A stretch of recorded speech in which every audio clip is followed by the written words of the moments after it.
Now, our next guest says that now and into the new year is time to start investing in energy. Brian Hicks, portfolio manager at U.S. Global Investors, joins us with more on his outlook from San Antonio, Texas.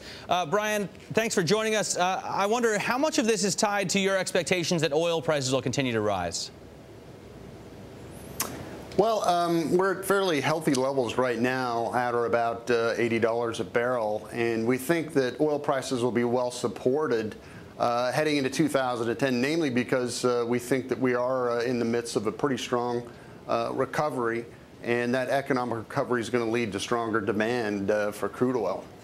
All right, so you say, though, that historically oil and energy take a dip at the end of the year, the beginning of the year, right around this time, and then pick up. Why is that? Well, it's interesting. We did some work over the last 20 years looking at the seasonality of oil and energy stocks, and we have found that typically we do see a bit of a downdraft in the price of oil in December. We've already seen that. We went from $80 to $70, and we're starting to get a little bit of strength here as we approach year end.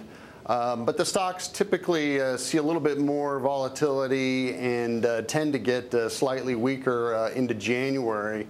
But the good news is between February and May, we have a better than 50% chance of positive returns for energy stocks. And that's mainly due to just a ramping up of demand as we head towards the summer driving season. We have inventory levels that typically get drawn down because of the colder weather. You already mentioned that heating oil prices are starting to pick up. So that's in part why we see stronger seasonals in the first quarter and into the first part of the second quarter. And you say that oil stocks, energy stocks tend to lag, a rally in the S&P 500. Why is that? Well, yeah, year to date, energy stocks, the broader energy sector has lagged this rally.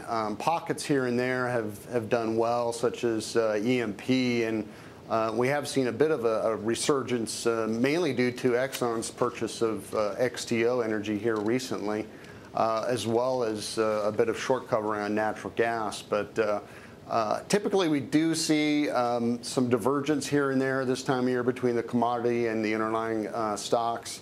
But on the whole, they're going to move together in tandem, and we see strong prices next year and energy stocks that in some cases aren't fully discounting the strong crude oil prices that we're seeing right now. Which ones? Which ones are the best plays right now? Well, we're going for quality. In 2009, the non-quality stocks, the stocks that had stretched balance sheets, seemed to do better as value plays. But we like free cash flow. We like stocks with long reserve lives. That would be Canadian Natural Resources as well. We like Occidental. And we like Chevron at this point. All right. Hey, Brian, thanks so much for joining us. Brian Hicks there, portfolio manager at U.S. Global Investors, talking about energy and energy stocks.